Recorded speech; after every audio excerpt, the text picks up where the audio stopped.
Pede um lencinho de papel para mim.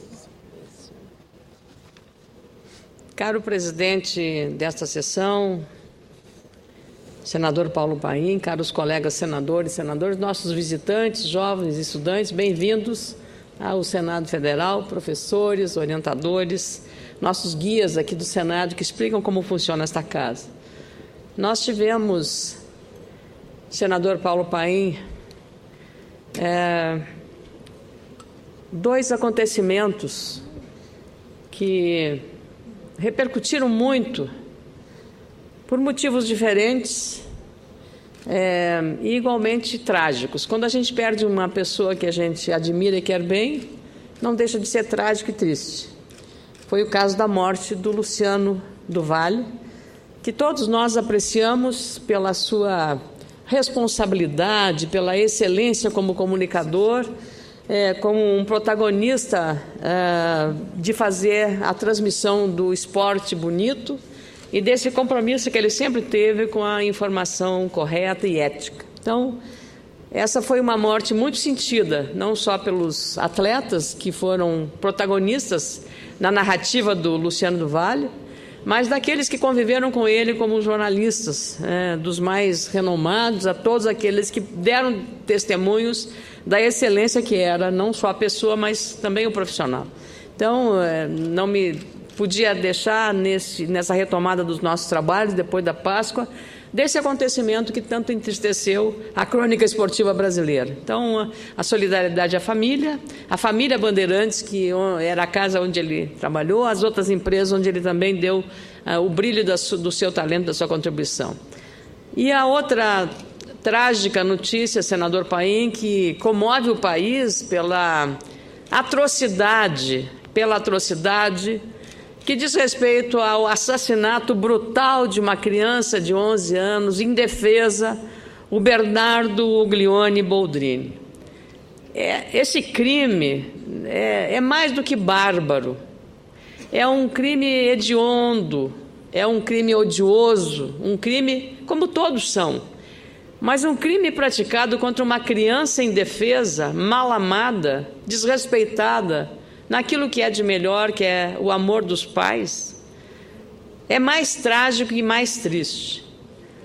E pessoas, senador Simão, pessoas formadas com curso superior, envolvidas numa disputa patrimonial, matar uma criança da forma bárbara e covarde como foi esse menino vítima.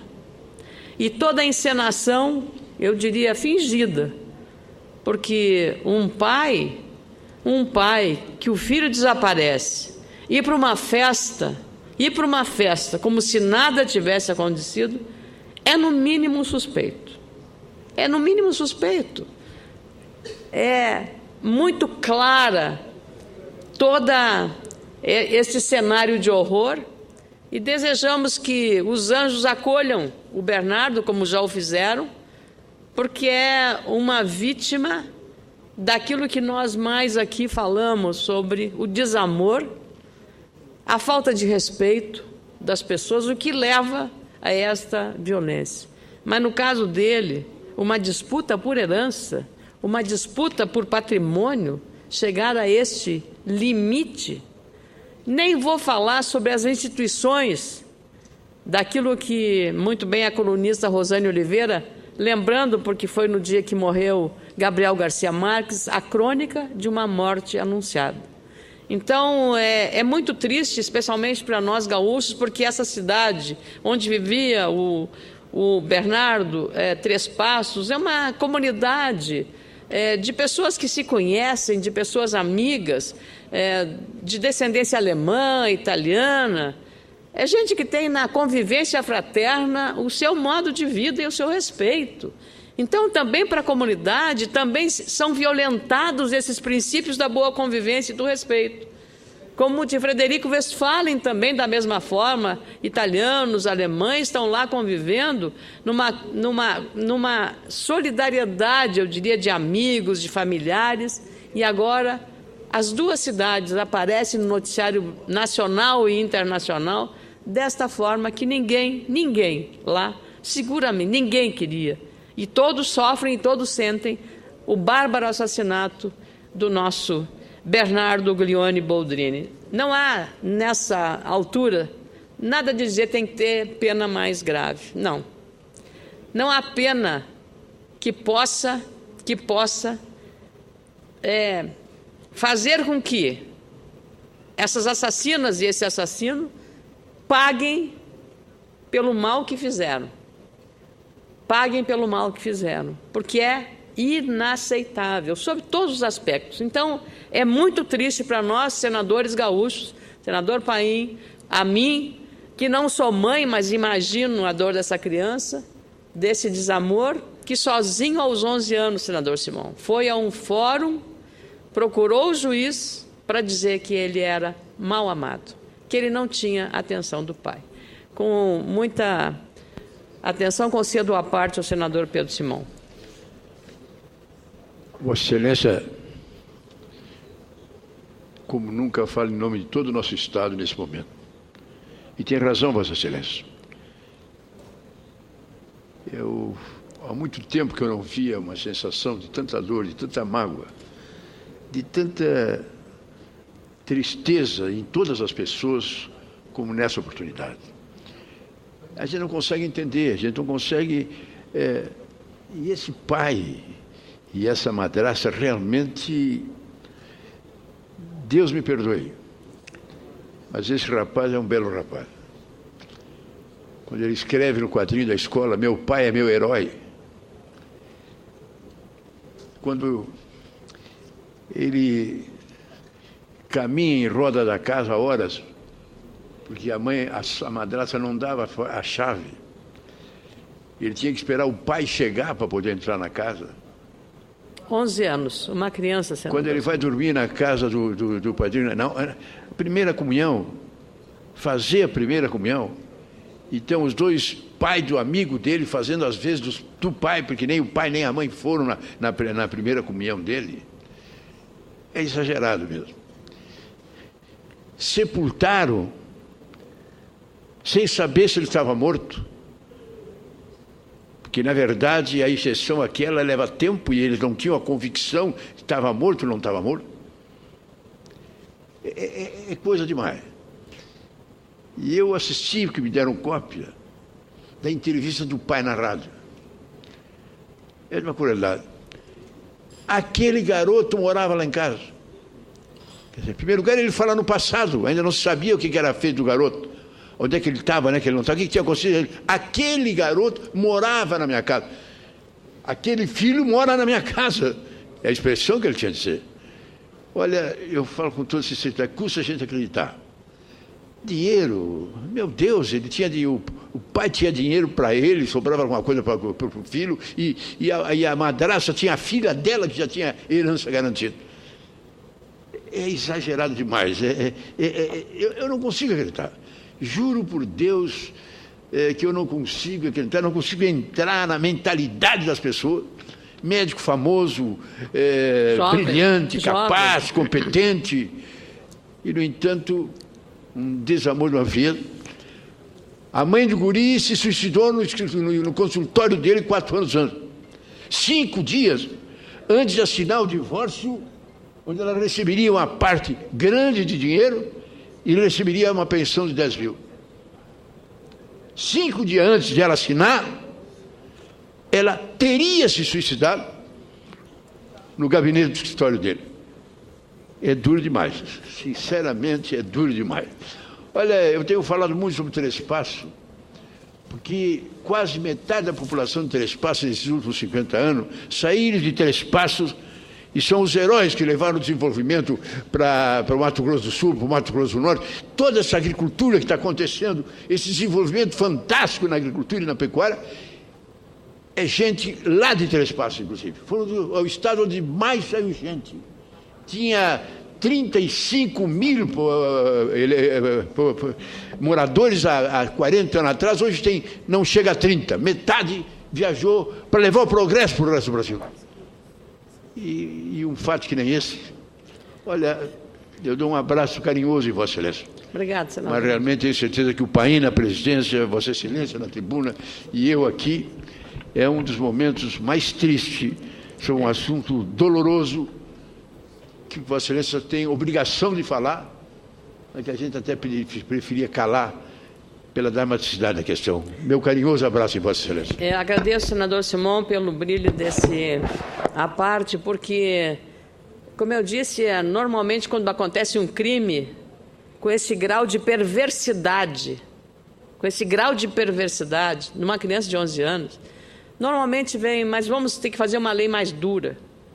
Nós temos as leis, nós precisamos é que a justiça seja feita, que a justiça seja executada exemplarmente. Talvez essa seja a forma de o Poder Judiciário e o Ministério Público do nosso Estado e a polícia prestem em homenagem à memória desta criança de 11 anos, barbaramente assassinada pela madrasta, por uma assistente social e, evidentemente, se não com a participação, mas pelo menos com a omissão covarde do próprio pai. Concedo a parte ao senador Mário Couto. Senadora, o tema que Vossa Excelência traz é um tema muito triste. Entristece, tenho certeza, não só a senhora, mas todos os brasileiros e brasileiras.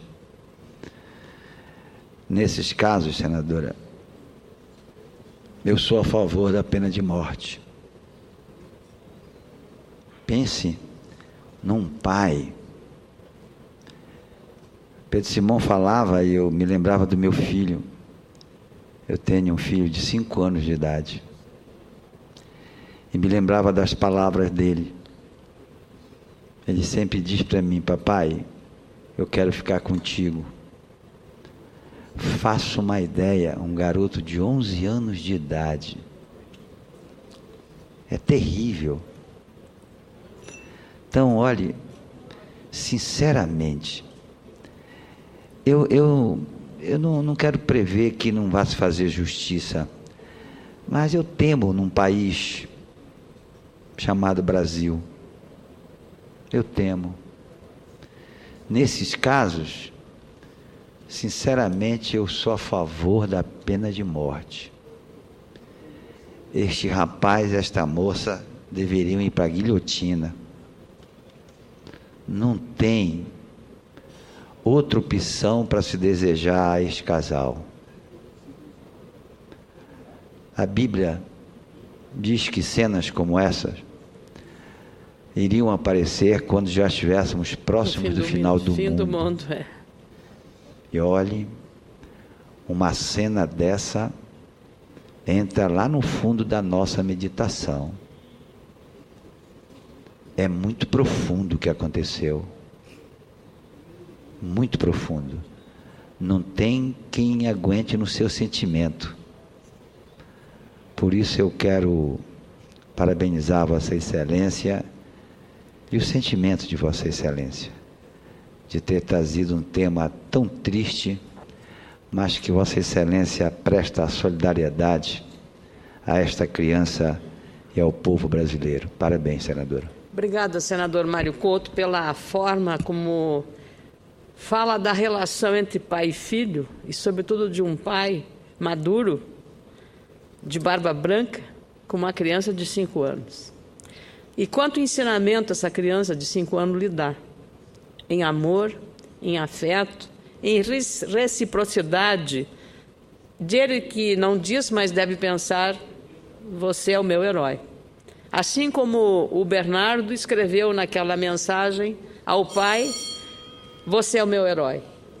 Então, não chego ao ponto de Vossa Excelência, mas entendo quando fala sobre pena de morte, que numa hora dessas de um crime tão bárbaro, tão hediondo quanto esse, suscite esse sentimento daquelas pessoas que já não mais confiam na justiça. Mas eu continuo dando um voto de confiança e penso que pela gravidade desse e de tantos outros crimes praticados em nosso país, de que o julgamento seja um julgamento profundo e que se faça de fato justiça. Queria encerrar, senador Paulo Paim, fazendo a abordagem do que há pouco falou a senadora Vanessa Graziotin sobre a questão de um tema, porque essas notícias tristes correram pelas redes sociais. Rede social remete à questão da internet. O projeto do Marco Civil da internet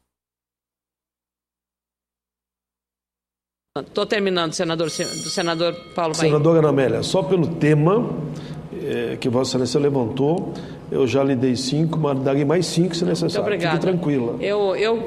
Como a manifestação foi no sentido de dizer que não se pode admitir que pessoas com curso superior, um médico, uma enfermeira, uma assistente social, as 3 peças-chave desse crime bárbaro, ignorem o que estavam fazendo. Não é possível, não há nenhuma forma, nenhuma explicação minimamente razoável de terem cometido essa atrocidade contra uma criança indefesa de 11 anos, sorridente, que gostava de conviver com os amigos, que amava as pessoas com as quais ele convivia e que ele, como eu disse, ao ir buscar o juiz, entrar no fórum, pedir para falar com o juiz. Imagine a iniciativa, senador, o que sentia essa criança ao fazer esse gesto em busca de socorro. O que ele foi fazer foi buscar socorro. E, ao mesmo tempo, proteger o pai, porque ao dar mais uma oportunidade ao pai, que levou à morte, ele, no fim, mostrou a sua enorme generosidade de uma criança que acreditava que as pessoas eram boas, que os adultos eram bons, mas não eram, pelo menos naquele ambiente que ele viveu, não eram boas. Enfim, a justiça se faça e vai acontecer isso. Eu queria, antes de encerrar, fazer um comentário, senador Paim, a respeito exatamente desse tema candente que pode chegar aqui hoje, sobre o Marco Civil da Internet aprovado na Câmara e que está no momento na análise aqui no Senado, PLC 21. Já recebeu 41 emendas, inclusive uma de minha autoria. Isso significa que essa matéria deveria merecer um debate aqui no Senado, depois de muitas discussões desse projeto. Caso ocorram alterações, claro, o texto deveria voltar para a Câmara Federal, mas aqui nós estamos acostumados agora a fazer tudo a toque de caixa. A minha sugestão de emenda pretende estimular os provedores a fornecerem informações interativas e simplificadas sobre as políticas de privacidade na internet. O internauta já está acostumado com o conceito livre e criativo da rede. Qualquer ajuste que piore ou deteriore o acesso às informações e prejudique a experiência de navegação ou permita acessos indiscriminados a informações privadas, seja por instituições públicas ou particulares, deve ser combatida. As políticas de privacidade devem considerar a boa-fé, as informações prestadas ao usuário, o contexto no qual os dados pessoais foram coletados ou usados e a natureza das informações disponíveis na rede. Isso evitará que longos documentos com detalhes sobre as políticas de privacidade dificultem ou piorem a navegação. O Marco Civil da Internet só faz sentido se contemplar melhorias e avanços que permitam o livre acesso aos usuários, o pleno desenvolvimento das empresas digitais, inclusive das micro e pequenas empresas, sem ferir princípios básicos e universais sobre o respeito à privacidade dos indivíduos e sem censura. Vimos bem o que aconteceu em relação ao Snowden, revelando que até os dados da presidente Dilma foram submetidos a uma espionagem desrespeitosa e inaceitável. Portanto, esse deve ser o parâmetro para os debates sobre o Marco Civil da Internet aqui no Senado Federal. Penso que preservar a privacidade deve ser o foco principal, além de estimular as empresas que operam nesse setor tão estratégico para o nosso país, que é hoje um dos maiores dos campeões de uso e de acesso à internet no mundo, o que nos orgulha bastante, porque isso é modernização. Muito obrigada, senador Paulo Paim.